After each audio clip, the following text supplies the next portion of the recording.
കേരളത്തിലെ അമ്പലങ്ങളിലെ ഉത്സവങ്ങളൊക്കെ എപ്പോഴാണ് തുടങ്ങണമെന്നറിയോ? ആ അത് ഞങ്ങളുടെ തൃപ്പൂണിത്തുറയുള്ള പൂർണ്ണത്രയീശൻ്റെ അമ്പലത്തിലെ ഉത്സവത്തിന് ശേഷമാണ് ബാക്കിയുള്ള അമ്പലങ്ങളിൽ ഉത്സവങ്ങൾ തുടങ്ങാം. ഇത് പറഞ്ഞു കേട്ടതാണ്. ഗൂഗിൾ നോക്കിയപ്പോൾ ഗൂഗിളും ശരിയാണ് പറയണേ. ഇനിയിപ്പോൾ ഇതിന് എന്തെങ്കിലും മാറ്റം ഉണ്ടെങ്കിൽ അറിയാവുന്നവരൊന്ന് കമൻറ്റ് ചെയ്തേക്കണേ. അപ്പോൾ ഞങ്ങളുടെ പൂർണ്ണത്രയീശൻ അമ്പലത്തിൽ ഉത്സവം യൂഷ്വലി വരുന്നത് വൃശ്ചികോത്സവം എന്നും പറയും, നവംബർ ഡിസംബർ സമയത്താണ്. കഴിഞ്ഞ കുറച്ച് വർഷങ്ങളായിട്ട് എനിക്കിത് കൂടാൻ പറ്റിയിട്ടുണ്ടായിരുന്നില്ല. അപ്പോൾ അതിൻ്റെ ഒരു സങ്കടം കൂടി ഉണ്ടായിരുന്നു. അതൊക്കെ തീർക്കാൻ വേണ്ടിയാണ് ഇത്തവണ പോയത്. അപ്പോൾ എൻ്റെ മോളും ഇത്തവണ ഉണ്ടായിരുന്നു. അവൾക്കും ഇതൊരു പുതിയ എക്സ്പീരിയൻസ് ആയിരുന്നു.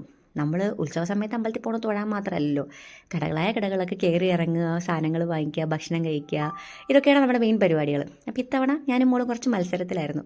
ആരെന്ത് വാങ്ങും, എങ്ങനെ വാങ്ങും, പിന്നെ അവളെ പിടിച്ച് നിർത്തുക, ബാർഗെയിൻ ചെയ്യിക്കുക, ഇതൊക്കെ തന്നെയായിരുന്നു പരിപാടി. അങ്ങനെ ഞങ്ങളും കുറച്ച് സാധനങ്ങളൊക്കെ വാങ്ങിച്ചു, കുറച്ച് സാധനങ്ങളൊക്കെ കഴിച്ചു. അങ്ങനെ ഷോപ്പിംഗ് ഒക്കെ നടത്തി ഞങ്ങൾ പോയി. പിന്നെ ഈ ഉത്സവത്തിന് വരുമ്പോൾ വേറൊരു പ്രത്യേകത എന്താ അറിയോ?